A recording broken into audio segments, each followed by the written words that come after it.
읽고 소나무 시간입니다. 여러분들 만나 뵙게 되어서 반갑습니다. 석가모니 부처님 당시의 일입니다. 석가모니 부처님께서 널리 이 중생들에게 법을 설하고 계실 때, 그때 석가모니 부처님을 믿고 의지하던 한 왕이 있었습니다. 이 왕의 이름이 파사익 왕이었습니다. 파사익 왕이 부인이 이제 애를 가져서 아들을 낳게 됩니다. 파사익 왕의 아들을 낳았으니까 왕자를 낳은 거겠죠.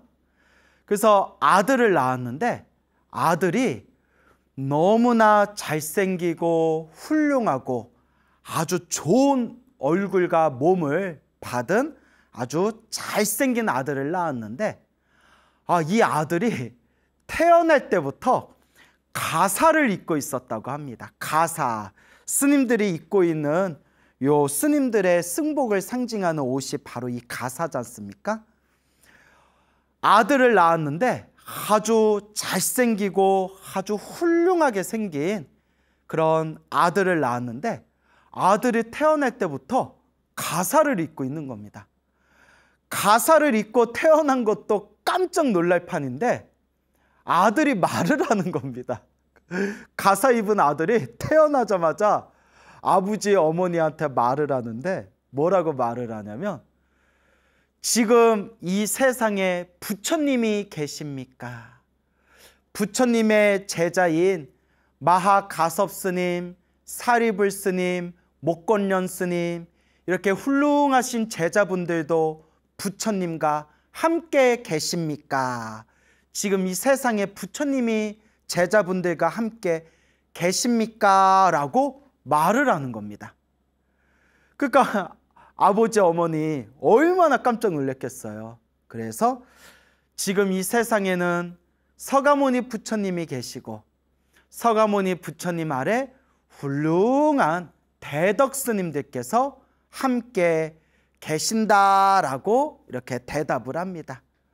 그러니까 이 아들이 너무나 좋아하면서 이제 파사익 왕, 아버지 왕에게 부탁을 합니다. 아버지시여, 제가 부처님과 스님들께 공양을 올리고 싶습니다. 저를 위해서 부처님과 스님들을 모셔서 공양을 올려주십시오. 저를 위해서 공양을 올려주십시오 라고 청을 올립니다. 이제 파사익 왕과 부인은 너무나 깜짝 놀란 거예요. 태어날 때부터 아주 잘생긴 아들을 낳았는데 가사를 입고 태어나더니 다짜고짜 태어나자마자 말을 하기 시작하니까 너무나 깜짝 놀란 겁니다. 그래서 아들이 바라는 대로 딱 날을 잡아가지고 아주 진귀한 공양과 음식을 준비한 뒤에 석가모니 부처님과 여러 비구 스님들을 왕궁으로 초빙하게 됩니다. 부처님께서 궁전에서 비구 스님들과 함께 공양청을 받으시고 공양을 받아 드신 뒤에 그 가사를 입고 태어난 그 아이에게 이렇게 말씀하십니다. 그대여, 그대는 과거에 가섭 부처님 시대 때, 가섭 부처님 시대 때 삼장 법사임을 기억하는가? 그때 가사를 입고 태어난 아이가 석가모니 부처님께 대답합니다. 예, 부처님, 세존이시여, 기억납니다. 기억하고 있습니다. 제가 먼 과거 전생에 가섭 부처님 시대 때 삼장 법사였음을 기억합니다. 삼장 법사, 삼장. 불교에서 이제 삼장이라는 게 있는데요. 경, 율, 론. 경, 율, 론을 삼장이라고 부릅니다. 경, 율, 론. 경은 부처님의 말씀을 모아놓은 것을 경이라고 합니다. 그래서 우리 금강경, 법화경, 화엄경, 열반경 이렇게 수많은 경전들이 있죠. 부처님께서 말씀하신 가르침을 모아놓은 것을 경이라고 하고요. 그 다음에 율은 부처님이 말씀하신, 부처님께서 제정하시고 부처님께서 만들어 놓은 규칙, 계율을 모아놓은 것을 율장이라고 합니다. 율. 그래서 부처님이 규칙으로 딱 제정하신 계율을 율이라고 합니다. 율.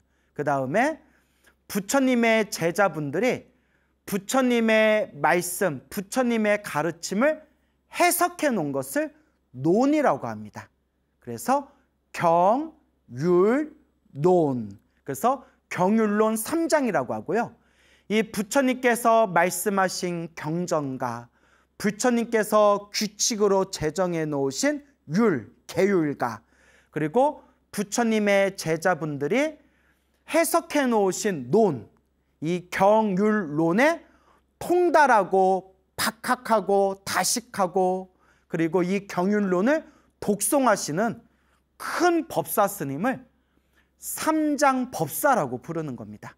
근데 서가모니 부처님께서 파사이 왕의 아들인 가사를 잊고 태어나자마자 말을 했던 그 아이에게 그대가 가섭 부처님 시대 때 삼장법사였음을 기억하는가? 라고 부처님께서 딱 질문을 하신 겁니다.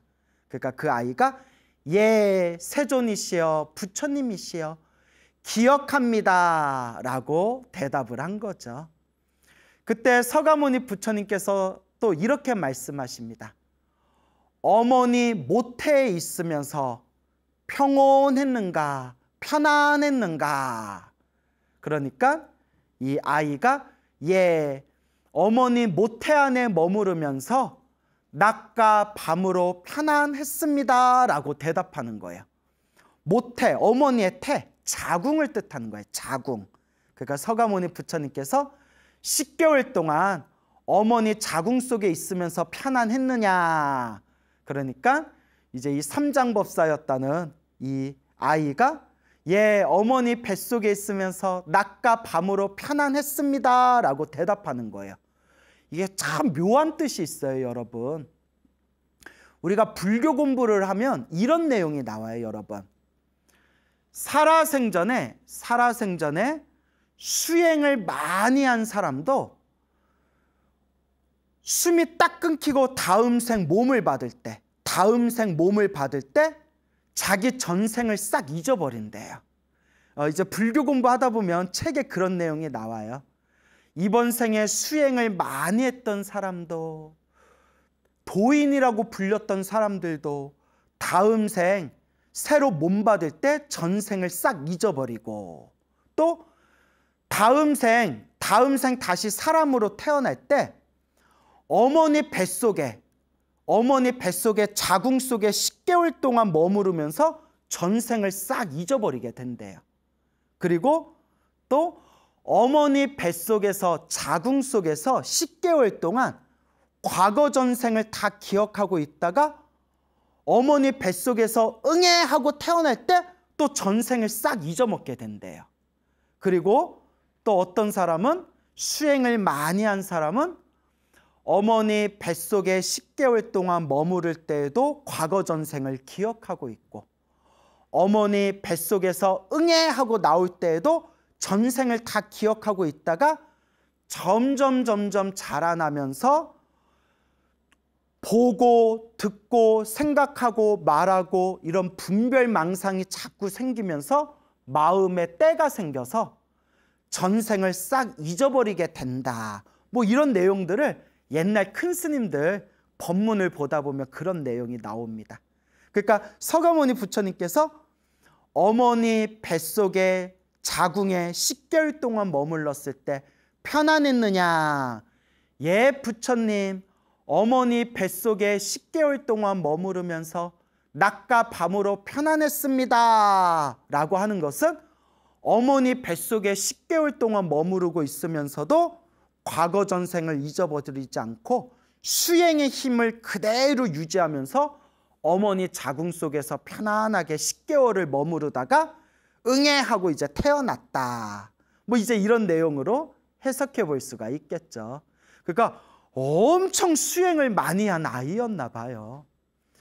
옆에 부처님께서 어린 아기와 이런 문답을 나누는 모습을 보고 왕과 왕의 부인과 수많은 사람들이 다들 놀라워합니다.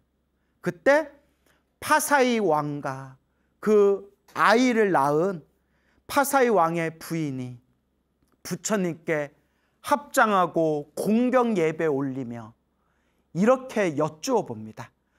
부처님, 참으로 신기합니다. 도대체 이 어떤 인연이 있어서 제 뱃속으로 낳은 이 아이가 태어날 때부터 가사를 입고 태어나고 난 뒤에 저렇게 말을 바로 할 수가 있고, 그리고 아이의 부탁대로 부처님과 수많은 스님들을 모시고 공양을 올리는데 부처님과 이렇게 알아들을 수 없는 서로 문답을 나누고 있으니 이게 대체 어떤 인연입니까? 부처님, 저희에게 자세히 설해 주십시오. 그때 부처님께서 이와 같이 말씀하십니다.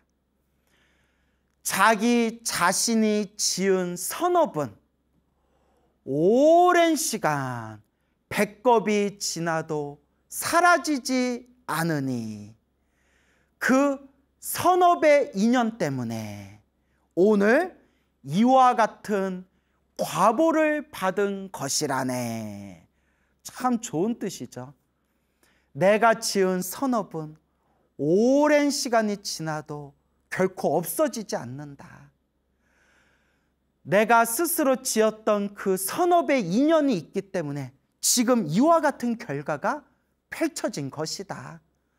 부처님께서 이와 같이 법을 설하시니 파사이 왕과 그 부인이 더욱 궁금해하면서 부처님, 부디 저희들을 위해서 자세히 분별해 해설해 주십시오라고 부처님께 청을 올리게 됩니다.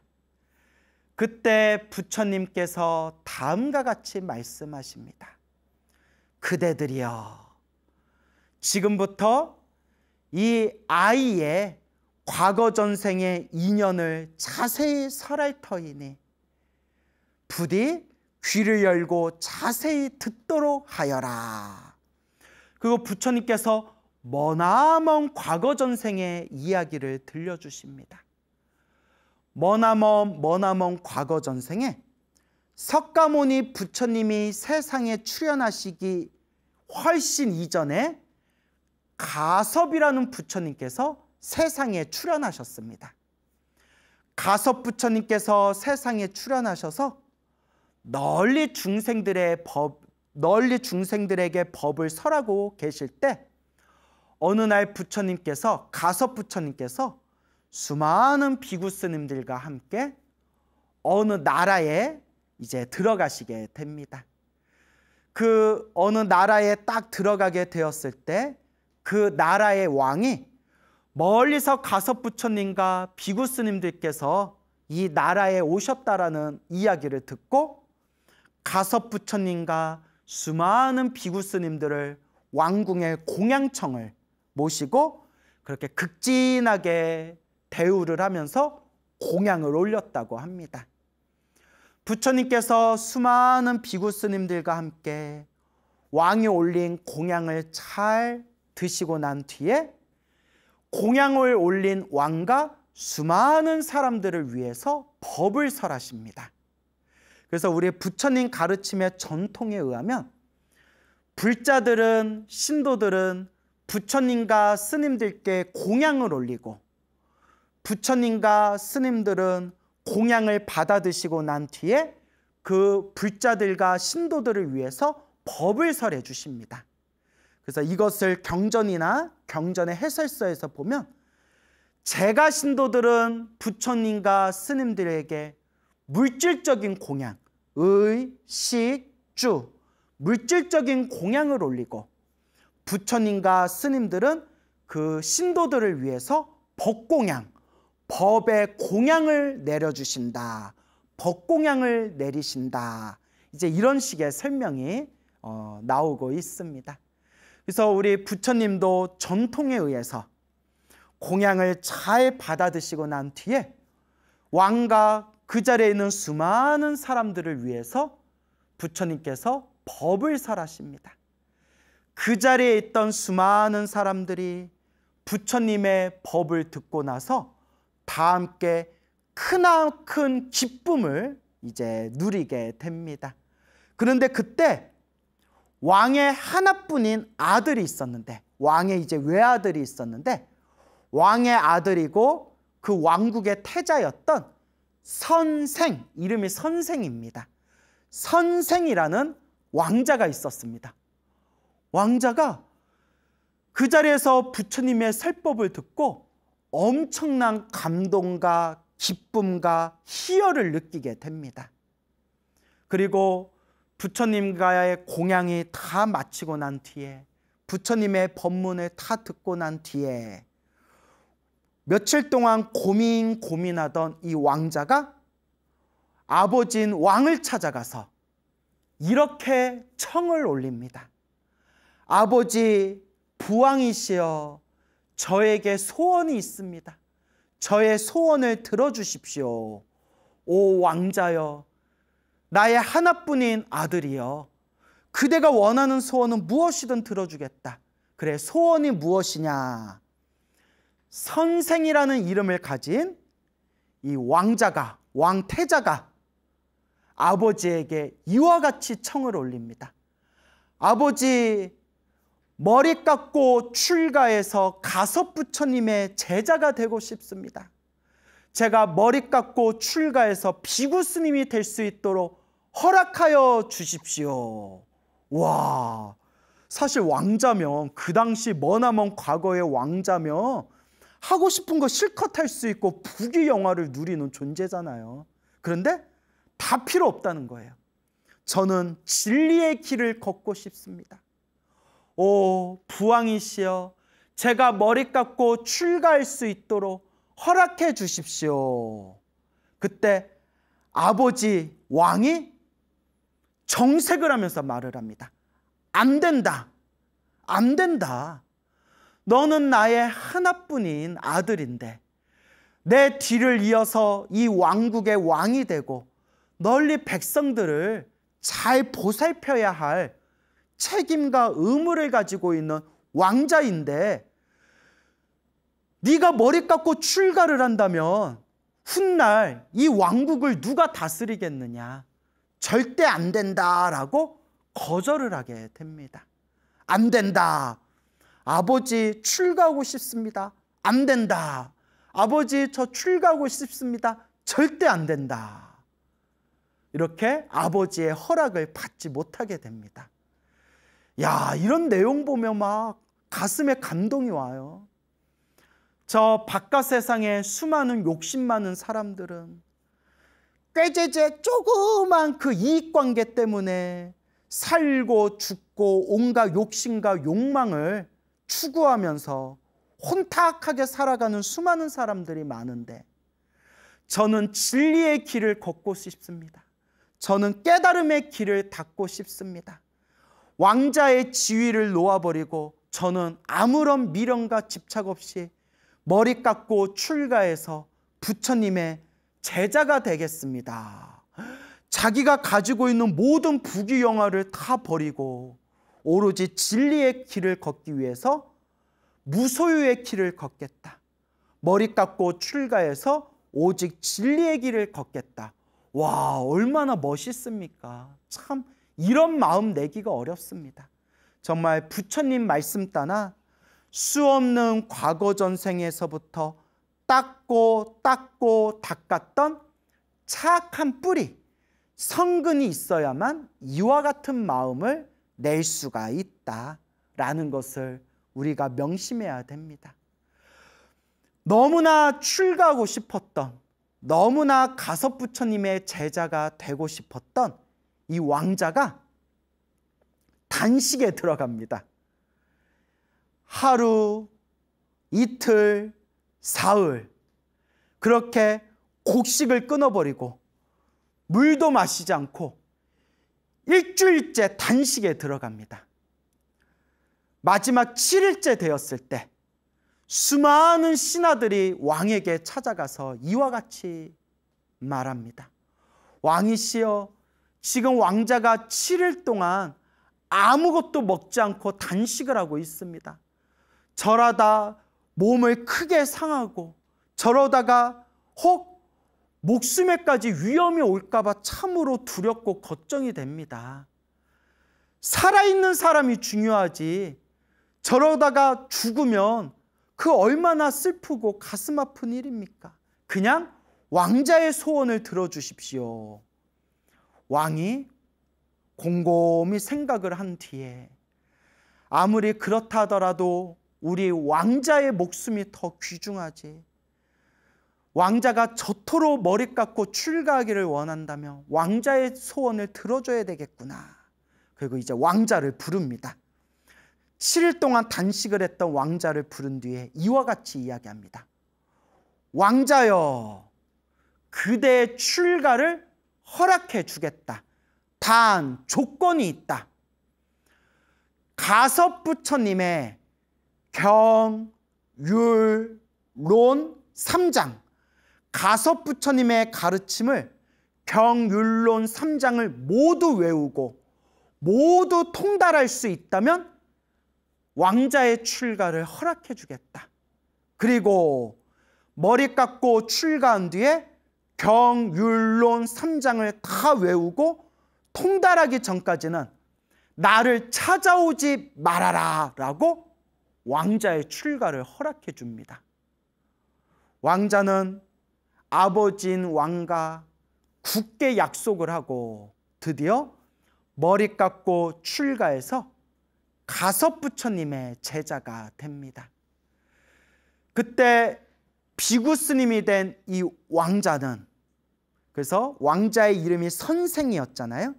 왕자, 선생 왕자가 이제 머리 깎고 출가해서 선생 비구스님이 된 겁니다. 선생 비구. 이 선생 비구가 가섭부처님 아래에서 열심히 수행을 하고 특히 아버지의 약속대로, 아버지 부왕의 약속대로 경, 율, 론 3장을 완전히 통달하고 외우게 됩니다. 그리고 시간이 지난 뒤에 이 선생 비구가 고향으로 돌아가서 아버지 왕을 만나 뵙게 됩니다. 이제 오랜만에 이제 스님이 된 아들을 만난 거예요. 왕도 얼마나 자기 하나뿐이 없는 아들이 얼마나 보고 싶었겠어요. 하지만 왕이 딱 냉정하게 이렇게 묻습니다.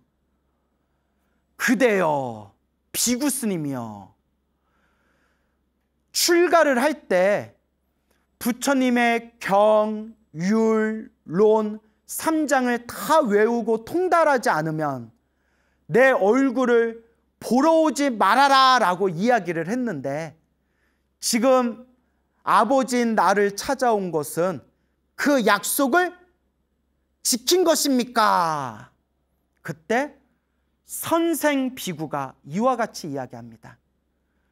부왕이시여, 약속대로 부처님의 경율론 3장을 다 외우고 다 통달하였습니다. 약속을 지켰기에 아버지 왕을 아버지께 인사드리러 찾아온 겁니다. 왕은 너무너무 기뻐합니다. 역시 내 아들이다. 역시 내 아들이다. 씨가 어디 안 가는구나. 뭐 속으로 그렇게 생각을 했겠죠. 너무너무나 기뻐하면서 이제 스님이 된 아들에게, 비구 스님이 된 아들에게 극진하게 이제 공양을 올린 뒤에 이렇게 이야기합니다. 이제 스님이 된 아들을 다 데려와서 비구 스님이여, 여기 이 큰 창고에 헤아릴 수 없는 수많은 보물들이 있습니다. 이 보물 창고를 나의 아들이었던 비구 스님에게, 선생 비구에게 이 보물 창고를 보시하겠습니다. 공양 올리겠습니다. 이 보물 창고에 있는 보물을 스님 마음대로 사용하십시오. 와, 로또 대박이네. 로또 대박 났어. 그러면 우리 같으면 이걸 어디다 쓸까요? 네? 막 이렇게 강남에 건물 짓고 막 해외에다 땅 사고 막 여행 다니고 그렇게 부귀영화 쾌락을 누리려고 쓸까요? 아니죠. 그거는 아니죠. 우리 선생 비구가, 비구 스님이 아버지인 부왕이 공양 올린 그 보물창고를 보시받은 뒤에 어떻게 했을까요? 예, 널리 부처님과 스님들에게 공양 올리게 됩니다. 하나도 남김없이 가섭 부처님과 2만 명의 비구, 책에 보니까 2만 명의 비구라고 나오더라고요. 가섭 부처님과 2만 명의 비구들에게 극진하게 공양을 올리고 수많은 비구 스님들에게 필요한 그런 물품과 그런 수많은 어떠한 그런 공양들을 다 준비를 해가지고 이제 가섭 부처님과 수많은 몇만 명의 비구 스님들에게 모두 다 공양을 올리게 됩니다. 자, 이와 같이 서가모니 부처님께서 머나먼 과거 전생 가섭 부처님 시대 때 그때 한 왕자였던 선생 비구의 일화를 들려주면서 서가모니 부처님께서 이와 같이 말씀하십니다.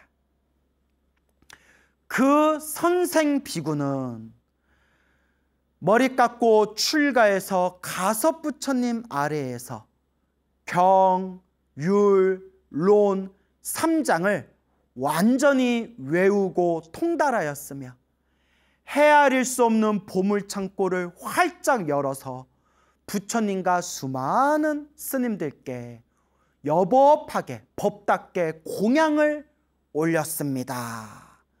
그리고 이 선생 비구는 태어날 때마다 목숨이 다하여 태어나고 죽고 태어나고 죽을 때마다 항상 하늘세계와 인간세계에 태어났는데 하늘세계, 인간세계에 태어날 때마다 부처님의 가르침을 잘 닦은 공덕으로 경, 율, 론 3장을 외우고 통달한 공덕의 힘으로 태어날 때마다 항상 가사를 입고 태어났으며 태어날 때마다 온갖 참으로 헤아릴 수 없는 복과 선업과 공덕을 누렸습니다. 그리고 이번 생에 이 선생비구가 이번 생에 다시 사람의 몸으로 태어났으니 이 서가모니 부처님 시대 때 파사이 왕의 아들 왕자로 이 세상에 태어나게 되었으니 그게 바로 선생비구의 전생이 바로 이번 생 파사이 왕의 아들 가사를 입고 태어난 아들이 되겠습니다 라고 부처님께서 과거 전생의 이야기를 그 인형 공덕에 대해서 자세히 해설을 해주시니 파사이 왕과 그 부인과 그 자리에 있는 수많은 사람들이 모든 의혹이 다 풀리고 참으로 기뻐하고 참으로 좋은 마음으로 다 함께 부처님을 향해서 찬탄하였다라는 이야기가 전해지고 있습니다. 그리고 이 가사를 입고 태어난 이 아이도 나이가 자라서 결국에는 다시 머리 깎고 출가해서 서가모니 부처님 아래에서 큰 깨달음을 얻게 되었다라는 이야기가 전해지고 있습니다. 이것이 바로 부처님께서 말씀하신 자기가 지은 선업은 수많은 세월이 흘러도 결코 없어지지 않나니 자기가 지은 선업 때문에 이와 같은 결과를 얻게 된 것이다 라는 뜻이 되겠습니다. 참으로 신기한 이야기가 아닐 수 없습니다. 그래서 우리 부처님께서도 경전에서 팔만대장경에서 누누이 말씀하시지 않습니까? 중생들의 살아가는 모든 모습이 자기가 지은 업의 인연이다. 모든 중생들이 다 자기가 지은 복대로 살아가고 있구나. 그래서 우리 부처님께서 팔만대장경에서 경전에서 늘 말씀하시기를 복을 지어라, 선업을 쌓아라, 공덕을 닦아라 늘 누누이 말씀하십니다. 우리 불교는 깨달음의 종교고 지혜의 가르침입니다. 그런데 우리 부처님께서, 큰 스님들께서 늘 말씀하셨지만 복해쌍수, 복과 지혜를 함께 닦아야 된다라고 말씀하셨습니다. 우리 불교는 절대 복을 가볍게 여기지 않습니다. 복을 가볍게 여기는 사람들이 있다면 부처님 경전 공부를 제대로 안 한 사람입니다. 부처님 가르침 경전에 보면 항상 부처님께서 복을 지어라, 선업을 지어라 간곡하게 권유하시는 내용들이 수없이 많이 나옵니다. 그래서 여러분, 우리가 이 중생으로서 살아가면서 이 사바세계에서 펼쳐진 좋은 일도 나쁜 일도 다 내가 지은 업의 인연이더라. 그래서 행복해지기를 바라는 사람이 있다면 이번 생에 꾸준히 복을 지어야 되고 선업을 지어야 되고 공덕을 쌓아야 되고 좋은 인연을 심어야 된다라는 것을 꼭 우리가 명심해야 됩니다. 우리 현대인들 입장에서 보면 금방 태어난 어린 아이가 몸에 스님들이 입는 가사를 입고 태어나자마자 바로 말을 했다는 것을 도저히 믿기지 않고 도저히 상식적으로 납득이 되지 않을 겁니다. 충분히 그럴 수 있습니다. 근데 저는 이 부분을 조금 현대인의 입장에서 충분히 재해석할 수 있다라고 저는 그렇게 생각을 합니다. 자, 이게 무슨 뜻이냐?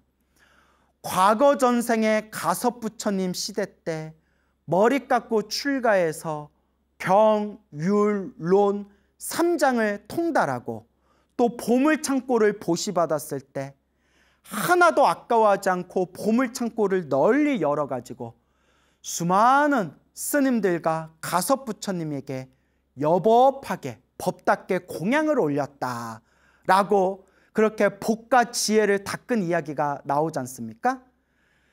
자기가 지은 복과 지혜로서 이번 생 아이로 태어났을 때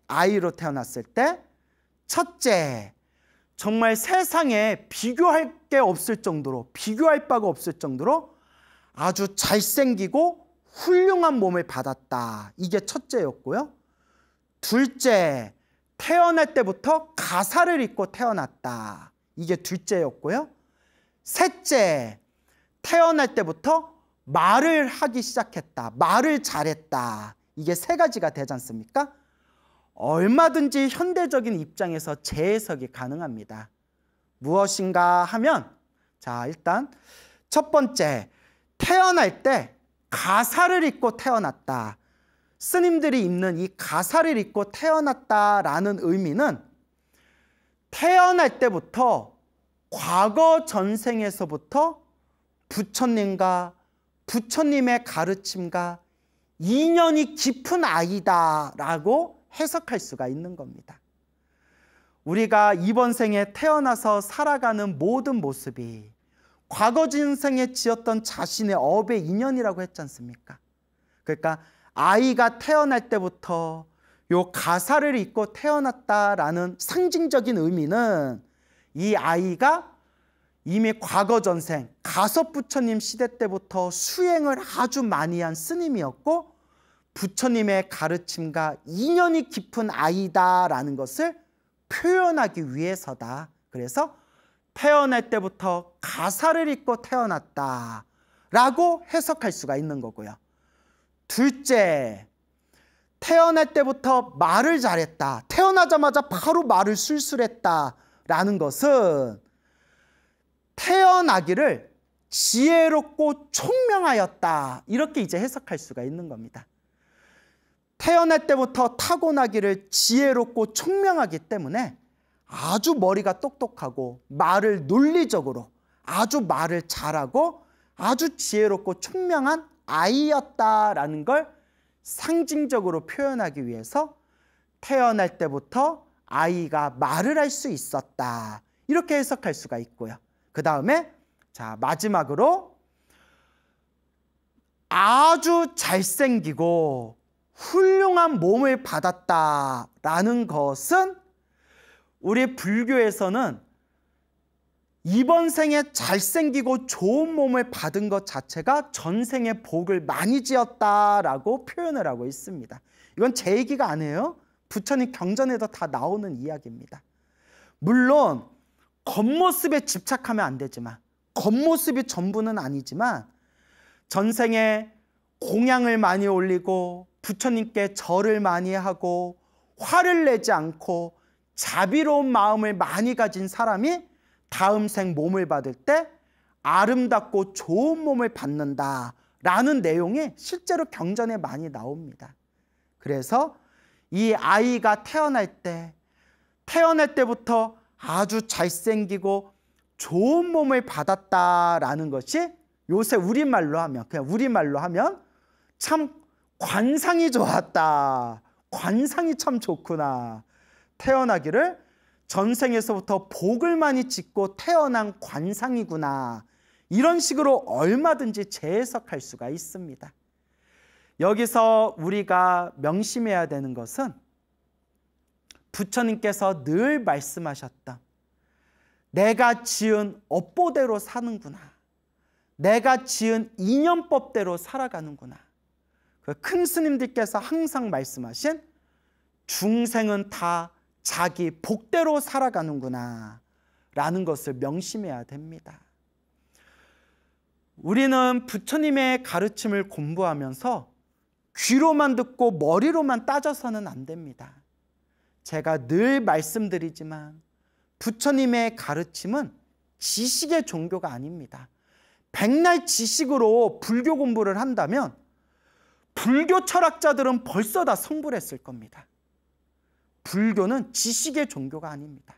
물론 바른 지혜, 바른 지식도 있어야 되지만 올바른 지식이 있어야 올바르게 갈 수 있기 때문에 바른 지식도 있어야 되지만 불교의 진정한 정체성은 바로 실천의 종교, 체험의 종교, 수행의 종교입니다.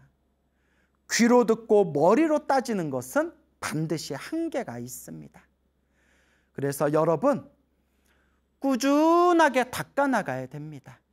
우리는 아직 중생이라서 탐욕과 성냄과 어리석음이 아직 많고 번뇌와 망상이 아직 많기 때문에 아직도 막 이기적인 마음이 있습니다. 나, 내 거, 내 것이라는 이기적인 마음이 있습니다.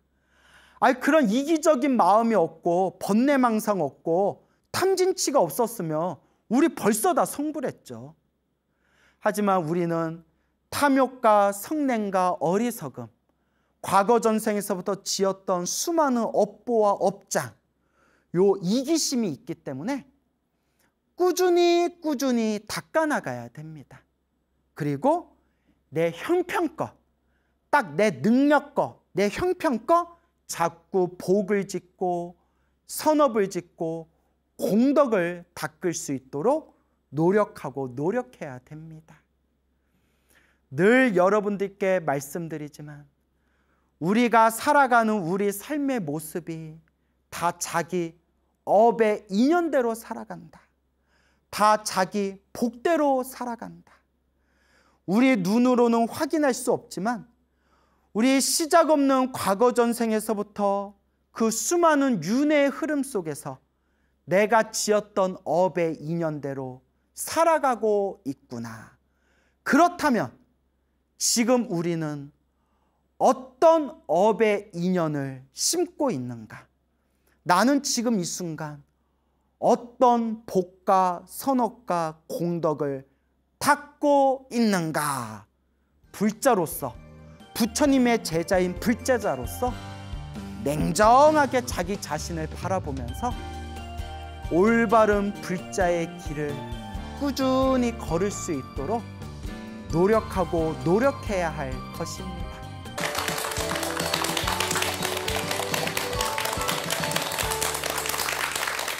예, 만나서 반갑습니다. 예, 우리가 살다 보면 좋은 일도 있고 나쁜 일도 있죠. 네. 그런데 부처님 당시에도 부처님 제자분들께서도 살다 보면 부처님의 제자임에도 불구하고 또 안 좋은 역경을 당할 때도 있었습니다. 그럴 때 오히려 부처님께서는 역경을 스승으로 삼아라. 사람이 뭐든지 좋은 일만 생기면 교만해지기 쉽다. 그렇죠, 여러분. 그래서 교만함이 강해지면 사람이 악업을 저지르기 쉽다고 했습니다. 그리고 또 여담이지만 불교 경전에 보면 그 사람이 교만함을 많이 일으키면, 교만하다는 건 남을 무시하는 거잖아요. 네. 남을 무시하고 교만한 마음이 강하면 다음 세상에 태어날 때 가난하고 지위가 낮은 사람으로 태어난답니다. 그러니까 사람들한테 항상 무시받는 사람으로 태어난다는 거예요. 이번 생에 갑질이라고 하죠. 예, 이번 생에 내가 막 누군가에게 내가 힘이 있다고 갑질을 하고 교만하게 살면 다음 생에 오히려 사람들에게 무시당하는 삶을 살게 된다라는 이야기가 있습니다. 그래서 여러분들 살면서 막 다른 사람이 막 나 무시하고 그러면 내 만만하게 보여? 이렇게 머리끄댕이 잡고 싸우지 마시고, 아, 내가 전생에 교만하게 살았나 보다. 내가 전생에 교만하게 살면서 저희들한테 내가 함부로 대했기 때문에 그 빚을 갚으려고 저 사람들이 나를 이번 생에 저렇게 무시하나 보다. 이번 생에는 내가 마음을 잘 닦으면서 살아야 되겠다. 이렇게 생각하시길 바랍니다. 네. 예. 근데 잘 안 되죠? 네. 예, 그렇죠. 그거 되면 벌써 도인됐다. 예, 예. 근데 이제 그런 마음이 중요하다는 겁니다. 네. 부처님 당시에도 이제 살면서 부처님의 제자분들도 이렇게 안 좋은 일을 당하실 때가 있었는데 그것도 다 내가 전생에 진 빚이라는 거예요. 그래서 우리 불교에서는 만나는 모든 인연이 내가 전생에 지은 인연법에 의해서, 내가 지어놓은 인연의 흐름에 의해서 만나게 된 것이다라는 그런 가르침이 전해지고 있습니다. 그 부처님 제자 중에 상기짜라는 스님이 있었어요. 상기짜라는 스님이 있었는데 이 상기짜라는 스님은 어린 나이에 깨달음을 얻으신 분이에요. 근데 이 상기짜 스님이 나중에 이제 나이가 드셔서 당신의 조카를 제자로 받아들이게 됩니다. 당신의 조카를 이제 제자로 받아들이게 됐는데 이제 제자가 나이가 이렇게 자라서 보통 부처님 당시에는 20살 이전의 스님들을 삼위승이라고 불렀어요. 삼위승. 예, 이제 동자승이라는 의미가 있어요. 삼위승이라고 불렀고 부처님 당시에는 20살이 넘어가면 이제 구족계라는 걸 받고 비구승이 됩니다. 비구승. 예, 부처님 당시에는. 그래서 지금은 제도가 좀 바뀌어서 20살이 넘어서 출가해도 4년 기본교육과정을 받는 동안에는 4년 동안 삼위승이라고 하고요. 4년 기본교육과정이 끝나면 이제 비구승이 되는 거거든요. 근데 이제 원래 2600여 년 전 부처님 당시에는 20살 이전에는 삼위승이었고 20살이 넘어가면 이제 비구승이 되는 거예요. 근데 이제 당신 상기짜 스님의 조카가 이제 동자 삼위승으로 자라다가 20살을 코앞에 두게 되었어요. 그러니까 이 상기짜 스님이 자기 조카 스님한테 이 아띠 무따까요. 조카 스님의 이름이 아띠 무따까였대요. 아띠 무따까. 아유 어렵다. 예, 아띠 무따까. 아띠 무따까 스님이요. 너 집에 잠시 가서 네 생일이 언젠지를 정확히 알아오너라. 그렇죠. 생일이 언젠지를 알아야 언제 20살이 확실히 넘어가는지를 계산할 수 있잖아요. 그러니까 너 생일이 언젠지 확실히 알아오너라. 그러니까 집에 좀 갔다 오너라 라고 이제 시켰답니다. 그래서 아띠 무타카스님이 이제 집에 갔대요. 집에 가다가 길 중간에서 산적들을 만나게 됩니다. 예, 이제 수많은 산적들을 만나게 돼요. 500명의 산적을 만나게 되는데 산적들이 내놔라, 물건을 내놔라, 귀한 물품을 내놔라, 안 그러면 널 죽일 것이다. 근데 뭐 스님이 가진 게 뭐가 있어요? 예? 머리는 빡빡이고 예? 뭐 승복 하나 가지고 있고 뭐 가진 게 아무것도 없으니까 우리 같으면 내가 스님인데 가진 게 어딨냐고 살려달라고 이렇게 약한 모습 보일 수도 있잖아요. 근데 이 아띠 무따까 스님이 수행이 엄청 깊었나 봐요. 산적들이여 내 말을 들어보소 이러는 거예요. 죽을려고 그러다 칼 맞으면 안 아프지. 예? 내 말을 들어보소. 영어로 하면 listen 이렇게 되겠죠. 내 말 좀 들어보소 이러니까 또 산적들이 들어요. 예? 그래 뭐 무슨 얘기를 하려고 그러냐 이러니까 스님이 법문을 하는 거예요. 예? 착하게 살아야 된다. 전생의 업보다. 니들 그렇게 살면 지옥 간다. 뭐 하여튼 도둑을 만났는데 도둑들한테 너 그렇게 살다 지옥 가면 어떻게 되겠어요? 내가 먼저 땅에 묻히겠죠. 근데 그 아띠 무따까 스님의 법문을 딱 듣고 나서 이 500명의 도적들이 감화가 된 거예요. 그래서 그러면 풀어주겠다. 그냥 가라. 대신 스님이니까 풀어주는데 조건이 있다. 우리가 여기에 우리가 여기 있다는 걸 누구한테도 말하지 말아라. 그렇잖아요. 이제 누구한테 고발하면 자기네들이 그 왕의 군사들이 와서 이제 자기들 잡아갈 수 있으니까 약속하겠냐? 그 스님이 약속하겠다. 아무한테도 말하지 않겠다. 그러면 믿고 보내주겠다. 그 이제 스님이 이렇게 이제 풀려났어요. 그 이제 집으로 가려는데 멀리서 가족들이 오는 거예요. 부모님하고 가족들이 스님이 온다는 얘기를 듣고 마중을 나온 거예요. 여기 도적들이 있잖아요. 근데 가족들이 오잖아요. 그거 어떻게 해야 되겠어요? 그런데 스님은 얘기했을까요? 안 했을까요? 안 했을 것 같아요? 그렇게 융통성이 없어? 했어요? 그 스님의 약속을 어기고 거짓말한 거야? 그러면 했어? 안 했어? 안 했다. 융통성 없다. 예. 유도리 있게 어떻게 예? 말을 안 해요. 예. 부모님이 오든 말든 산적이 있다는 걸 얘기를 안 합니다. 약속을 했기 때문에. 그 중생들과 약속을 했기 때문에 스님이. 그것도 불교의 계율이잖아요. 거짓말하지 않는다. 이제 약속을 했으니까. 약속을 깨면 거짓말한 게 되잖아요. 부모님이 오다가 가족들이 오다가 산적들한테 잡혔어요. 산적들한테 잡혔는데 산적들한테 딱 잡혀서 이제 위험에 빠지니까 부모님들이 막 한탄을 하는 거예요. 스님인 줄 알았더니 우리 아들이 도둑놈, 저 산적들의 끈아풀이었구나. 그렇지 않고서야 부모가 산적한테 잡히게 생겼는데 그걸 어떻게 말을 안 해줄 수가 있냐. 아들 하나 잘 키워서 스님 만들었다고 했더니 스님이 아니라 도둑들 끈아풀이었구나 하고 땅을 치고 한탄하는 거예요. 예? 근데 그때 스님은 그러거나 말거나 그냥 가만히 아띠무따까 쓰면 뭐 그런 얘기 하거나 말거나 가만히 있으니까 도적들이 그 얘기 듣고 움찔하는 거예요. 그게 무슨 말이냐? 저 스님이 우리 끈아풀이한 게 무슨 말이냐? 아니 우리가 멀리서 오는데 아들이라는 작자가 도둑들이 있는데도 전혀 도둑이 있다는 걸 알려주질 않았다고 깜짝 놀라서 도적들이 스님한테 아띠무따까 스님한테 부모님 아니냐? 내 부모님 친부시다. 아니 그러면 도적이 있는데 오는데 왜 그걸 안 알려줬냐? 아니 말 안 하겠다고 그대들과 약속하지 않았느냐? 붓다의 제자는 거짓말하지 않는다 이러는 거예요.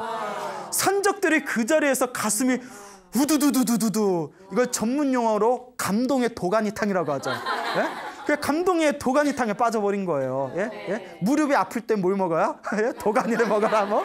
그 산적들이 무릎이 풀려버린 거예요. 예? 감동의 도가니탕에 빠져서 무릎이 풀려가지고 칼을 다 던지고 우리가 스님을 스승으로 삼겠습니다. 그러니까 마음이 완전히 이제 개가천선이 된 거예요.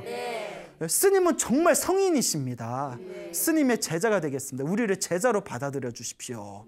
그래서 아띠무따까 스님이 머리를 다 삭발을 합니다. 삭발을 하고 그 500명의 도적들을 데리고 이제 부처님께 데려갑니다. 그 부처님이 딱 보시고 이미 다 아시잖아요. 부처님은 다 알고 계신데도 이게 어떻게 된 일이냐 하면서 알면서 일부러 물어보십니다. 예? 이걸 경전에서는 알면서 짐짓 물으셨다. 보통 이렇게 표현하거든요.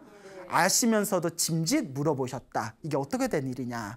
그러니까 아띠무따까 스님의 자초지종을 얘기를 다 하니까 부처님께서 그 500명의 머리 깎은 산적들에게 내 제자의 말이 사실이냐 하니까 이 500명의 머리 깎은 산적들이 예, 사실입니다. 저희들은 머리를 깎고 이제 부처님의 제자가 되겠습니다. 받아주십시오 하니까 부처님께서 유명한 개송을 남기십니다. 악행을 저지르며 100년을 사는 것보다 단 하루를 살더라도 수행을 하면서 하는 삶이 더욱더 훌륭하다라고 라는 유명한 말씀을 남기시고 그 500명의 도적들은 결국 부처님 제자가 돼서 스님이 되어가지고 열심히 수행했다는 이야기가 전해지고 있습니다. 예, 근데 이런 거 보면 물론 결과적으로는 아띠무따까 스님이 500명의 도적들을 다들 개과천선을 시켰지만 그러니까 현실적으로만 딱 보면 되게 융통성이 없잖아요. 예, 그러니까 이게 좀 애매하긴 해요. 근데 우리 불교에는 지범계차라는 게 있어요. 계율을 지키긴 지키되 이게 되게 어려운 말인데 계율을 지키되 지키고 범하고 열고 닫을 줄을 잘 알아야 된다. 그러니까 유도리가 있어야 된다는 뜻이에요. 대표적인 게 아까 우리가 거짓말하지 말라라는 계율이 있잖아요. 근데 이런 이야기가 있어요. 사슴이 막 뛰어왔어요. 산적이 막 사슴을 쫓아서 뒤에서 활을 겨누면서 뛰어왔는데 그때 산에서 나무꾼이 나무를 하다가 사슴이 오른쪽으로 휙 도망갔대요. 그때 사냥꾼이 와요. 사냥꾼이 요복에 나무꾼 양반 여기 사슴이 뛰어갔는데 오른쪽으로 갔나 왼쪽으로 갔나. 나무꾼이 불자거든요. 그래서 중요한 게 거짓말을 하면 돼요 안 돼요? 안 되잖아요. 그러면 원칙대로 사슴이 오른쪽으로 갔으니까 어디 갔습니다 라고 진실을 말해줘야 될까요? 진실을 말해줄 때는 벌써부터 헷갈려요. 진실을 말한다면 거짓말하지 말라라는 진실을 말한다면 오른쪽으로 갔습니다 해야 되잖아요. 그런데 그러면 안 된다는 거예요. 지범계차, 지키고 어기고 열고 닫을 줄 알아야 된다. 오른쪽 갔습니다 알려주면 사슴은 결국 죽게 되잖아요. 내가 거짓말한 업보보다 살생의 업보가 더 무섭다는 거예요. 그러니까 내가 거짓말을 하는 업보보다 자비심이 더 중요하다는 거예요. 자비심이. 그러니까 당장은 내가 거짓말이라 하더라도 살아있는 생명을 살리기 위해서 어디 갔다고 얘기한다? 왼쪽에 갔습니다 또 얘기하는. 그러니까 이게 계율을 지킬 때 굉장히 어려운 거예요. 이걸 마음대로 써먹으면 이게 계율이 아니라 개판이 돼버려요. 계율이 아니라 개판이 돼요. 지범계차를 마음대로 써버리면. 해야 될 거 안 해야 될 거 내 마음대로만 해버리면. 그런데 제대로 사용하면 계율을 제대로 사용하면 구속이 아니라 살리는 법이 된대요. 구속하는 법이 아니라 살리는 법이 된다. 근데 이게 사실 쉽다 어렵다? 어렵죠. 그래서 계율 공부하시는 분들이 머리가 똑똑해야 돼요. 이거는 내가 끝까지 지켜야 되는 것인가? 이거는 내가 조금 어기더라도 다른 사람을 더 도와주는 것인가? 이렇게 머리가 지혜로워야 된답니다. 자, 어쨌거나 그 아띠무따까 스님은 그냥 부모님이 잡히든 말든 거짓말을 안 했지만 이제 더 깊은 이야기를 보면 아띠무따까 스님은 수행이 높은 분이잖아요. 아마 다 알고 있었을지도 몰라요. 내가 지금 거짓말을 안 하고 부모님이 잠깐 잡혀서 고생하시더라도 내가 거짓말을 안 하고 저 도둑들과의 약속을 잘 지키면 분명히 저 도둑들이 마음에 개과천선을 해서 부처님의 제자가 될 것이다. 그러니까 저 아버지 어머니 쏘리 이러면서 속으로 5분만 고생하세요 이러면서 아마 이런 게 다 알고 있었을지도 몰라요. 그렇죠 여러분. 그러다 안 되면 어떡하나. 자, 어쨌거나 이제 그런 이야기가 있습니다. 그래서 500명의 도적을 제도한 아띠무따까 그런 스님의 이야기가 전해지고 있고요. 또 재미난 얘기가 있는데 부처님 당시에 꼰다냐라는 스님이 있었어요. 이름이 꼰다냐. 이름이 다리를 꽂냐 이러는 건가요? 자, 이제 꼰다냐라는 스님이 있었는데 이 꼰다냐 스님이 수행이 엄청나게 깊은 분이셨대요. 엄청나게 수행이 깊은 분이었는데 이제 어느 날 이렇게 마을에서 이제 절로 건너오시다가 산을 이렇게 넘어가시다 너무나 몸이 피곤하셔가지고 몸이 너무 피곤해서 내가 휴식을 취해야 되겠다 해서 저 나무 그루터기 있죠. 큰 나무를 자른 그 나무 그루터기 위에 앉아가지고 이렇게 결가부자를 하고 이렇게 참선에 들어가셨대요. 그 우리가 몸이 되게 피곤할 때 어설프게 잠을 자면 몸이 더 무거운 거 경험하셨죠? 오히려 몸을 피곤할 때는 이렇게 명상 같은 걸 하면 훨씬 뇌가 맑아지거든요. 그래서 요 꼰다냐 스님이 이렇게 삼매, 깊은 어떤 참선의 상태에 들어가셨는데 아주 깊은 경지에 들어가셨대요. 그래서 아주 깊은 명상의 상태에 깊이 몰입을 해서 들어가셨는데 그때 날이 어두컴컴해진 거예요. 이제 날이 어두워져가지고 그때 하필이면 마을에 500명의 산적들이 500명의 도적대들이 마을에 강탈을 하게 됩니다. 그래서 500명의 도적대들이 이제 도둑질을 해가지고 이제 저마다 큰 바구니에다가 500명의 도적대들이 이제 물건을 훔쳐서 산을 올라가고 있었대요. 그래서 이렇게 산을 건너가다가 이제 산에 이제 막 무거운 걸 들고 도둑질한 물건들을 들고 산을 넘어가니까 너무 무겁고 힘든 거예요. 그러니까 500명의 도적대들이 그 스님이 앉아있는 나무 그루터기 근처에서 날이 어두우니까 스님은 보지 못하고 야, 우리 너무 무거우니까 여기서 잠깐 쉬었다 가자 이러는 거예요. 그러면 야, 이거 짐을 어디다 둘까? 야, 저기 그루터기에다 두자 이러는 거예요. 그러니까 날이 어두우니까 그루터기에 앉아있는 스님을 그냥 돌덩어리로 봤대요. 그러니까 스님 몸 위에다가 뭘 올려놨을까요? 500개의 보자기를 올려놓은 거예요. 물건이들은. 그러니까 우리를 치면 500개 사과 박스를 올려놓은 거예요.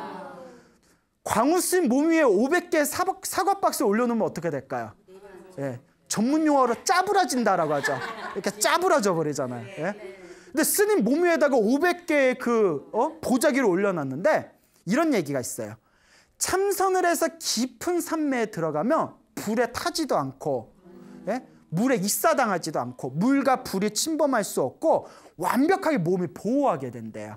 이제 그런 이야기가 있거든요. 어떤 수행의 힘이겠죠. 우리도 수행까지는 아니지만 차력하는 사람들 보면 막 무거운 거 막 들고 막 창을 목에다 대고 막 꺾어버리고 이러잖아요. 예. 그러니까 스님이 깊은 참선의 상태에 들어가 있으니까 몸 위에다 500개의 짐을 놨는데도 끄떡이 없는 거예요. 끄떡이 없으니까 하여튼 이제 500개 짐을 올려놓고 도적들이 이제 아침에 날이 새 때까지 쉬고 있다가 날이 딱 되니까 500개의 짐 속에서 스님이 몸을 움직인 거예요. 숨이 막히니까 뭐야 이거 이렇게 움직였겠죠. 도적들이 놀래가지고 귀신이다 귀신이다 하고 이제 도망을 가는 거예요. 그때 스님이 이제 짐 안에서 이보시오 난 스님입니다. 이거 짐 좀 치워주십시오. 그러니까 도적들이 이제 짐을 치워놓고 나니까 스님이 딱 앉아 있는 거예요. 다들 놀래서 아니 스님인 줄 모르고 몸에다가 저희가 짐을 쌓아놨는데 어떻게 스님 위에 500개의 짐이 올라갔는데도 이렇게 몸이 멀쩡하실 수가 있습니까? 그러니까 스님이 그 도적들 보고 잠시 내 말을 들어보십시오 하고 앉혀놓고 부처님의 법문을 해줬대요. 수행의 공덕의 이익과 부처님 법에 대해서 다 법문을 하니까 이 사람들이 그 자리에서 개과천선을 해가지고 머리를 깎고 부처님의 제자가 되게 됩니다. 그래서 이 500명의 산적들이 이제 그 스님에게 감동을 받고 세상에 이런 사람이 있구나. 그렇잖아요. 자기 눈앞에서 500개의 짐을 올려놨는데도 멀쩡한 스님을 봤는데 어떻게 감동을 안 할 수가 있겠어요. 그래서 머리를 깎고 부처님 앞에 나아가니까 부처님께서 아시면서도 짐짓 다시 물어보시기를 이게 어떻게 된 일이냐. 그러니까 이 꼰다냐 스님이 자초지종, 제가 그루터기에 힘들어서 잠시 휴식을 취하려고 앉아있을 때 500개의 짐을 올려놓고 도적들이 쉬다가 이런 일이 이렇게 돼서 저의 법문을 듣고 머리 깎고 출가하려고 부처님께 찾아왔습니다 하니까 부처님께서 500명의 산적들에게 꼰다냐 스님의 말이 맞냐? 그러니까 그 500명이 예 맞습니다. 그때 부처님께서 역시 아주 유명한 개송을 남기십니다. 아까와 똑같은 개송이에요. 악행을 저지르며 100년을 사는 것보다 단 하루를 살더라도 수행을 하며 사는 삶이 더욱더 훌륭하다라는 유명한 말씀을 남기게 됩니다. 그래서 그 꼰다냐 스님을 그루터기에서 나무 그루터기에서 500명의 도적들을 제도했다 해가지고 카뉴 꼰다냐라고 불렀대요. 예, 까뉴라는 말에 아마 뭐 그루터기라는 뜻이 있나 봐요. 그래서 카누 꼰다냐라고 불리게 되었다라는 그런 훈훈한 이야기가 전해지고 있습니다. 네. 자, 근데 여기서 중요한 게 있어요. 이거 아주 중요한 겁니다. 우리 앞에 펼쳐진 모든 인연이 다 전생에 내가 지은 어변이다. 내가 지은 업이다라고 말씀드렸죠. 네. 그러니까 이번 생에 만나는 좋은 인연은 전생에 내가 지은 좋은 업이고 이번 생에 만나는 진짜 보기 싫은 나쁜 인연은 전생에 내가 지은 악업이라고 나쁜 업이라고 항상 말씀드렸지 않습니까? 네. 이번 생에 불교에서는 이번 생에 사람으로 태어나기 어렵고 사람으로 태어나도 부처님 법을 만나기가 어렵답니다. 그러니까 일단 이번 생에 사람으로 태어나서 부처님 법을 만난 것 자체가 전생에 복이 많은 거래요. 그런데 이 산적들이 이번 생에 일단 도적으로 태어난 거는 전생에 나쁜 업이겠죠. 그런데 도적으로 태어났지만 그나마 전생에 지어놓은 복이 있기 때문에 누구를 만나게 됐죠? 스님들을 만나게 됐잖아요. 예? 첫 번째 이야기에서는 아띠 무따까 스님을 만나게 됐고, 두 번째 이야기에서는 꼰다냐 스님을 만나게 됐잖아요. 그리고 그런 스님을 만난 것 자체도 누구의 복일까요? 그렇죠. 그 도적들 복이에요. 그 산적들이 전생에 지어놓은 게 있으니까 그나마 스님을 만났던 거예요. 재수없어서 염라대왕 만났어 봐요. 저승사자 만났어 봐요. 저승사자 만났어 봐요. 그 전문 용어로 뭐라고 하죠? 골로 간다 하죠. 골로 가는 거예요. 자, 근데 다행히 스님을 만났으니까, 스님을 만나고 부처님 법문을 듣고 머리 깎고 출가해서 스님이 돼서 도를 닦게 되잖아요. 근데 중요한 게 있습니다.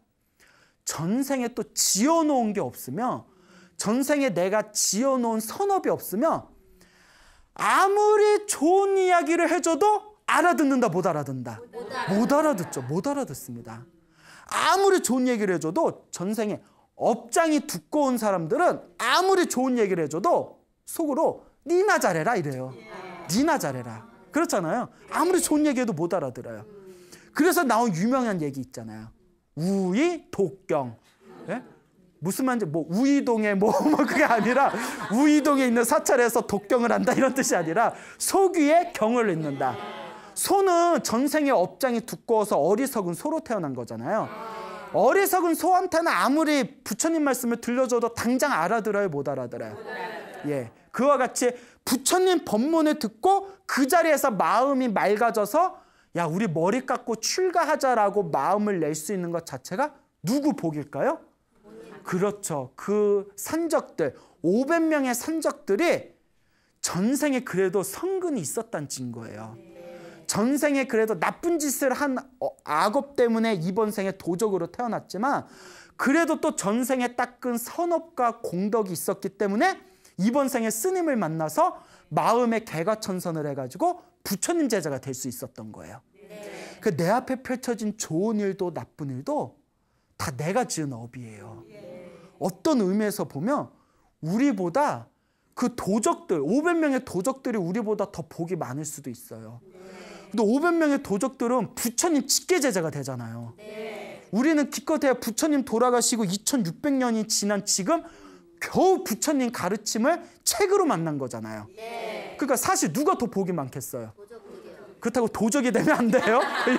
또 말을 또 이상하게 꼬아서 그래 도적이 장땡이야 이러시면 안 되고, 이와 같이 내 앞에 펼쳐진 어변이라는 거, 내 앞에 펼쳐진 좋은 인연이든 나쁜 인연이든 그 모든 어변이라는 것이 부처님의 경전을 공부해보니 다 내가 뿌린 씨앗이구나라는 것을 새롭게 깨닫게 됩니다. 여러분들도 가만히 여러분들 마음을 스스로 살펴보세요. 살다 보면 정말 생각할수록 흐뭇해지는 좋은 인연 있죠. 소중한 인연 있죠. 그것도 갑자기 별로 없어요. 예? 예? 그런 좋은 인연도 여러분들 전생에 지어놓은 여러분들 복이에요. 근데 생각할수록 짜증나는 인연 있죠. 나 그 인간 안 봤으면 좋겠어. 진짜 보기 싫은 그런 인연들도 있잖아요. 어떤 보살님은 스님, 저는 그런 인연이 있습니다. 죽겠습니다. 누군데요? 왜 밤마다 자리에 누워서 옆에 보면 그 인간이 옆에서 자는 그 인간이 그놈입니다. 예. 그런 얘기를 하신 분도 있었는데 그것도 전생의 악연이죠. 예, 악연이죠. 이제 부부관계도 좋은 인연으로 만난 관계도 있고 나쁜 인연으로 만난 관계도 있어요. 그래서 제가 우스개로 하는 얘기가 지독하게 나쁜 인연이 부부로 만나면 이혼도 안 된다 그랬어요. 그러니까 그 보살님이 무릎을 치면서 막 웃더라고요. 맞다고. 예? 정말 꼴보기도 싫은데 헤어지지가 않는데요. 그거 맨날 보면서 열받는데요. 예? 그런 인연이 있답니다. 그거 참 신기하죠. 그러니까 어설픈 인연이면 만났다가 서로 주고받을 거 받고 줄 거 준 뒤에 깔끔하게 헤어져요, 차라리. 정말 지독한 인연은 맨날 너 죽네 나 죽네 속을 볶아도 헤어지지가 않는다는 거예요. 그러니까 관에 가는 그날까지 빚이 너무 많아가지고. 그것도 누가 지은 어변이다? 내가 지은. 예, 그러니까 불교는 남 탓할 게 없어요. 그런 인간 만난 것 자체가 내가 박복해서 만난 거예요. 저렇게 좋은 소중한 인연을 만난 것 자체가 내가 전생에 복을 많이 지어서 그런 거래요. 그 스스로를 잘 이렇게 한번 자신의 마음을 한번 살펴보세요. 내 지금까지 살아왔던 인연이 좋은 인연들이 많았나? 나에게 손해를 주는 나쁜 인연들이 많았나? 또 반대로 나는 사람들에게 좋은 인연이었나? 나는 사람들을 괴롭히는 나쁜 인연이었나? 그래서 항상 복을 짓고 선업을 짓고 공덕을 지어야 다음 생이라도 더 좋은 세상에 좋은 몸을 받고 좋은 인연을 만납니다. 지금 기도 안 하고 복을 안 지어 놓으면 다음 생에 더 안 좋은 삶을 살 수도 있어요. 이걸 생각하다 보면 자다가도 벌떡 일어나야 돼요. 무서워가지고. 여러분, 스님 저 조금 더 여유로워지면, 조금 더 여유 있어지면 그때 제가 닦을게요. 아닙니다. 사람은 언제 갈 줄 몰라요. 예?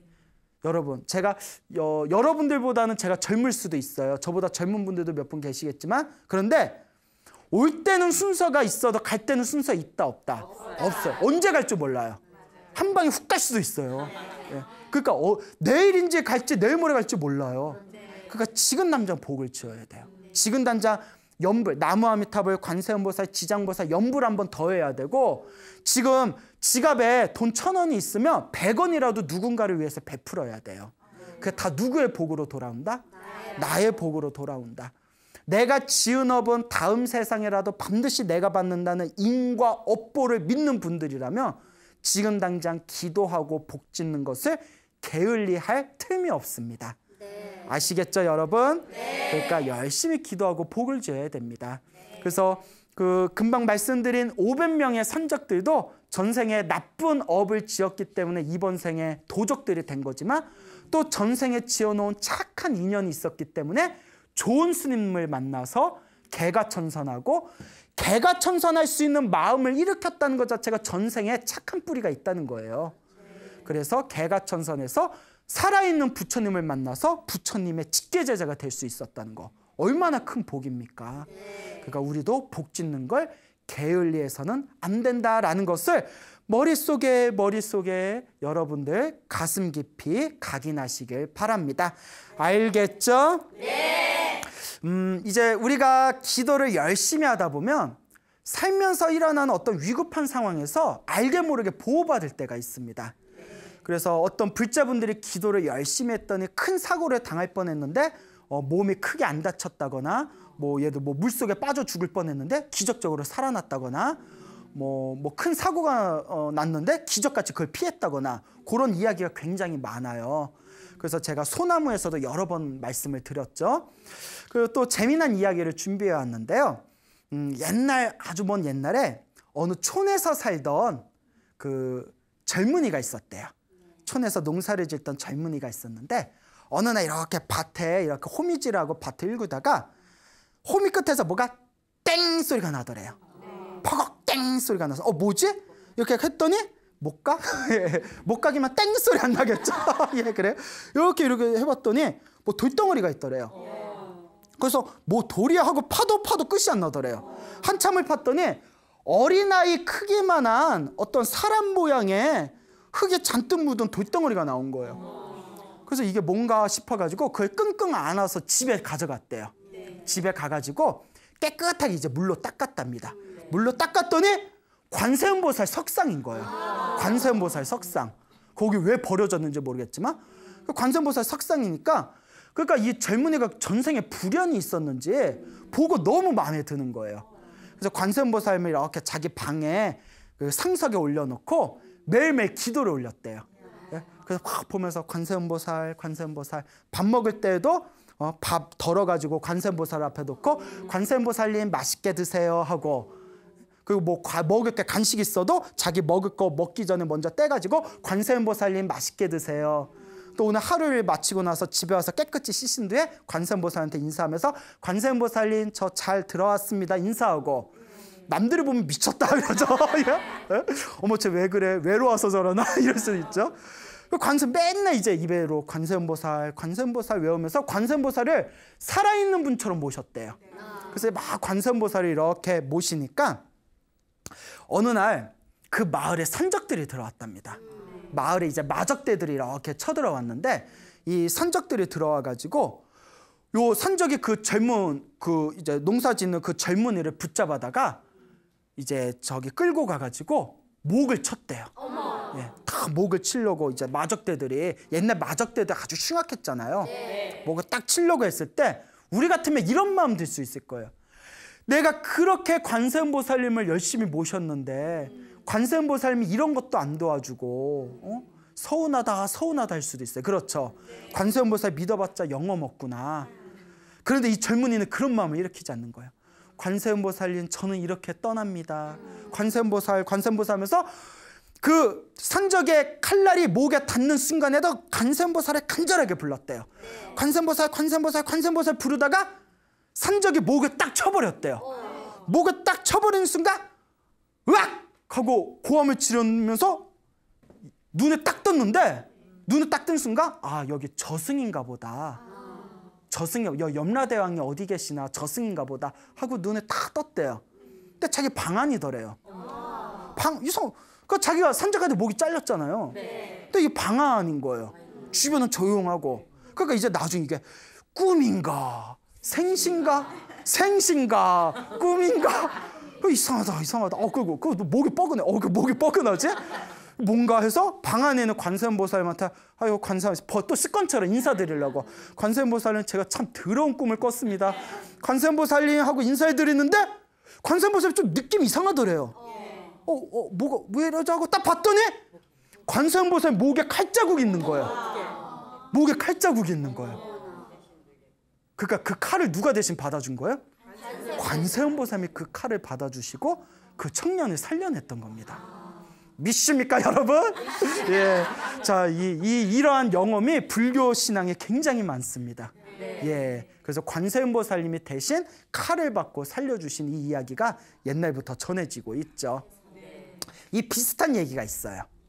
옛날 중국에 있었던 일인데 그 중국에 어느 젊은이가 있었답니다. 근데 이 젊은이가 좀 망난이었대요. 망나니. 그러니까 요새 우리 용어로 양아치라고 하죠. 양아치. 예? 너 양아치니? 뭐 이러죠. 애가 좀 이렇게 정신이 별로 이렇게 바르지 못한 그런 어떤 한량이었는데 자기 어머니는 굉장히 불심이 깊었대요. 그래서 매일 관세음보살 집에서도 염불하고 막 시간이 날 때마다 항상 절에 가서 기도하고 그렇게 기도를 열심히 하시던 분이었는데 이 어머니가 맨날 이제 기도를 관세음보살 하니까 아들은 불심이 없잖아요. 맨날 어머니한테 투정을 부렸대요. 관세음보살 외우면 밥이 나와 떡이 나와 과일이 나와 아우 지겨워 막 이러면서 지겨우니까 그만 좀 하라고. 엄마 왜 이렇게 관세음보살 부르는데? 그러면 어머니가 너 사람 되라고 부른다 이러면 또 뭔 소리야? 그 내가 개야? 뭐 이러면서 막 그런 이제 양아치 같은 놈이 있었어요. 에? 그러니까 이제 부모 소중한 줄 모르고 그렇죠. 부모님은 그저 자식 잘 되는 거 바라보면서 어머니는 자식을 위해서 그렇게 관세음보살 외우는데 그러다 그 나라에 큰 전쟁이 일어났대요. 그러니까 이제 병사로 끌려가게 된 거예요. 그 어머니 마음이 얼마나 불안해요. 그 아들 손을 잡으면서 아들아 힘들고 위급한 일이 생기면 누구를 불러라? 관세음보살 불러라. 관세음보살 부르면 반드시 도와주실 것이다. 관세음보살 불러라. 그러니까 아들아 알겠어. 그냥 나 살아서 돌아올게 걱정 마요. 뭐 이러면서 그 이제 불안한 마음을 갖고 이제 전쟁터에 나갑니다. 근데 참 우리가 저희들도 이제 전쟁 세대가 아니라서 편하게 자랐지만 실제로 전쟁 겪으셨던 분들 글을 보면 와 정말 그 흉악하기가 이를 데 없어요. 막 눈앞에서 막 피가 튀기고 살점이 날아가고 정말 그 전쟁이라는 게 참혹하지 않습니까? 그 괴롭고 힘든 전쟁 속에서 하루하루 겨우 버티다가 결국 적군들에 의해서 이 젊은이가 이제 포로로 붙잡히게 돼요. 다행히 목숨은 살았는데 포로로 딱 붙잡히게 되었을 때 이제 그 당시 먼 옛날에는 이제 식량 같은 게 부족했잖아요. 그 뭐 지금은 뭐 포로들 제노바 협상인가 뭔가 그래가지고 포로들을 함부로 죽이면 안 된다 뭐 이런 전쟁 협정이 있잖아요. 뭐 저도 잘 모르겠지만 근데 옛날에 그런 게 어딨어요. 마음에 안 들면 그냥 죽이고 말지. 그 포로들을 계속 살려놓으면 자기들 먹을 식량도 부족하니까 옛날엔 그냥 막 죽였나 봐요. 그러니까 그 적군에 의해서 붙잡혔을 때 그 적군의 대장이 야, 제 병사 저놈을 저쪽 뒷산 운덩이에 끌고 가서 거기서 목을 베어버려라 시켰대요. 그러니까 이제 적군의 병사가 그 젊은이를 끌고 가서 웅덩이 이제 사람 목을 자르는 큰 웅덩이에 가가지고 거기서 이제 칼을 다 내리치려고 하는데 사람이 너무 무서운 거예요. 여러분 생각해 보세요. 내가 이제 막 사형 선고를 받아가지고 뒤에서 나한테 총을 쏘려거나 내 목을 베려고 하면 심장이 얼마나 벌렁거리겠어요. 심장 벌렁벌렁 거리잖아요. 그러니까 사람이 너무 무서우면 정신이 새하얘진대요. 하얘진다고 하더라고요. 정신이 없고. 그때 머리를 스치던 게 어머니 생각이 나는 거예요. 양아치도 엄마는 보고 싶어. 엄마 이럴 줄 알았으면 효도 좀 하고 갈걸. 그 애가 좀 착했나 봐요 원래는. 엄마 나 이렇게 가나 봐 하다가 어머니가 항상 관세음보살 외우던 게 기억나잖아요. 위급한 일이 있으면 누구를 불러라? 관세음보살. 그러니까 애를 너무 무서우니까 애를 모르겠다고 관세음보살 막 소리내서 외쳤대요. 관세음보살 소리내서 외치니까 뒤에서 칼을 치려는 적군이 멈칫하더니 너 불교 신자냐? 이러는 거예요. 너 불교 신자냐? 예. 너 지금 관세음보살 불렀냐? 예. 그러니까 적군이네. 그 뒤에서 목을 치려던 적군이 딱 한숨을 쉬면서 나 어렸을 때도 나 키워주신 우리 외할머니가 평생 동안 염주를 굴리면서 관세음보살을 염불 하셨다. 너를 보니 네가 관세음보살을 염불하니 우리 외할머니 생각이 나가지고 차마 네 목을 칠 수가 없구나. 야, 이것도 인연인 것 같은데 여기 구덩이에 시체들 속에 몰래 숨어 있다가 날 밝기 전에 어두울 때 몰래 도망가라. 야, 대신 내가 살려줬으니까 내가 살려준 의리를 생각해서 중간에 붙잡히더라도 내가 살려줬다는 얘기는 하지 말아라. 다 이렇게 얘기를 하면서 여기서 숨어 있다가 가라 이러면서 그 병사가 몰래 이렇게 숨겨준 거예요. 구덩이에다. 야, 관세음보살 외웠더니 야, 그러니까 어떻게 보면 학연, 지연보다 또 더 무서운 게 이 종교연일 수도 있어. 예? 만약에 적군이 저기 교회 다니신 분이면 뭘 외우면 돼요? 뭐 아멘이라든가 할렐루야 뭐 외운다든가, 예, 뭐 웃자가 뭐 예를 들어 뭐 이슬람교면 뭐라고 해야 돼요? 뭐 알라 뭐 이래야 되나? 어쨌거나 관세음보살님을 다 외우니까 이 적군의 병사가 옛날에 자기 외할머니가 관세음보살 열심히 염불하던 게 기억이 나서 풀어줍니다. 그래서 몰래 시체들 그 이제 속에서 몰래 숨어 있다가 이제 날이 어두워지고 새벽이 되기 전에 몰래 도망을 갑니다. 산을 타서 도망갈 때에도 무서우니까 계속 입으로 누굴 불렀겠어요? 그렇죠. 관세음보살님 살려주세요. 관세음보살님 살려주세요. 외우면서 집으로 도망을 가는데 정말 관세음보살님이 도와주셨는지 중간 적군의 병영을 몰래 도망치는데도 한 번 걸리지 않고 무사하게 빠져나왔대요. 집에 딱 당도합니다. 온몸이 완전 거짓골이 돼가지고 집에 딱 와서 엄마 하고 울면서 부르니까 문이 벌컥 열리면서 엄마가 맨발로 뛰쳐나오면서 이게 웬일이니 하면서 엄마가 막 울면서 하는 얘기가 얼마 전에 꿈을 꿨는데 네 목이 잘려서 죽는 꿈을 꿨다. 꿈자리가 너무 뒤숭숭해서 그 뒤로 내가 잠을 제대로 못 자고 계속 관세음보살을 기도했다. 그러니까 네가 이렇게 살아 돌아오는구나 했더니 그 어머니의 꿈 얘기를 듣고 아, 정말 관세음보살님이 도와주신 거나 하면서 그 뒤로는 개과천선에서 아주 독실한 효자가 되고 평생 부처님의 은혜를 갖는 불자의 삶을 살았다 하는 이야기가 지금까지 전해지고 있습니다. 자, 이와 같이 우리가 항상 기도하고 염불하는 삶을 살면 힘들고 괴로울 때 알게 모르게 나를 도와주는 힘이 있습니다. 예? 그 힘을 여러분들이 실제로 경험을 해보셔야 됩니다. 그렇기 때문에 우리가 기도를 한다는 것은 우리가 또 부처님의 가피를 발언하면서 공덕을 짓는다는 것은 내가 전생에 지었던 업장을 소멸하고 앞으로 미래에 올 행복을 창조하는 강력하고도 적극적인 하나의 방법론입니다. 여러분들이 부처님의 제자로서 진정한 행복을 성취하고자 싶다면 항상 두 가지를 기억해야 됩니다. 첫째는 기도를 해서 업장 소멸을 하는 것. 둘째는 복을 많이 지어서 선업을 많이 지어서 공덕을 많이 쌓아서 여러분들의 행복을 증득할 수 있는 복의 씨앗을 심어야 되는 것. 그래서 항상 기도해서 업장 소멸하고 복을 많이 지어서 행복을 성취해라 라는 법문이 부처님의 경전과 큰 스님들 법문에 한결같이 나옵니다. 기도를 해서 업장 소멸을 하지 않고 부지런히 적극적으로 열심히 복을 짓지 않으면 그 사람은 다음 생, 다다음 생 지어놓은 복이 없으니까, 또 내가 살아가면서 내가 전생에 박복하게 살았기 때문에 태어나도 또 새로 태어나도 내 살아가는 삶이 원만하지를 못합니다. 자꾸 안 좋은 일이 생기고 자꾸 장애가 생기고 자꾸 이것저것 부딪히는 일들이 생기고, 그렇기 때문에 여러분들이 살아가면서 우리가 부처님의 제자로서 행복하게 산다는 것은 지금 계속 말씀드린 이 두 가지를 명확하게 이해하셔야 됩니다.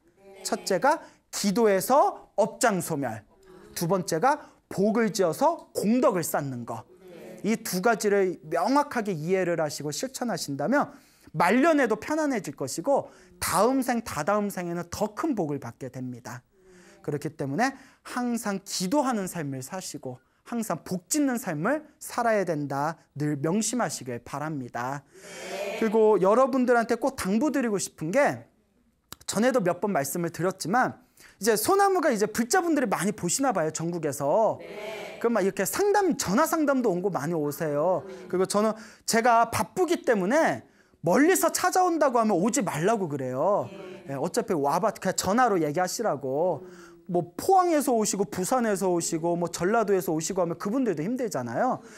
내 얼굴 봐봤자 아무 영험 없다. 아 진짜예요. 뭐 제 얼굴 본다고 복을 쑥쑥 받으면 뭐 얼마든지 내 머리 없는 머리카락이라도 뽑아줄 텐데, 나 봐도 영험 없으니까 궁금한 게 뭐냐.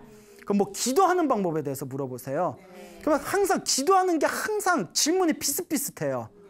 그래서 제가 항상 드리는 말씀이, 소나무에서 이미 다 말씀드렸는데 또 물어보세요. 자, 제가 다시 한번 말씀드리겠습니다. 기도는 무슨 기도를 하든 효과는 하나로 통합니다. 그러니까 관세음보살을 부르든 지장보살을 부르든 지장경을 부르든 관세음보살 경을 부르든 금강경을 읽든 법화경을 읽든 어떤 기도를 해도 하나로 통하니까 그냥 꾸준히 하는 게 중요합니다. 꾸준히 하는 게 중요하고, 그리고 쓰는 기도에도 효과가 잘 안 나타나요, 이런 또 질문이 많은데, 효과가 빨리 나타나야지 하는 그 마음이 집착이 돼서 오히려 효과가 안 나타납니다. 그래서 제가 항상 말씀드리죠.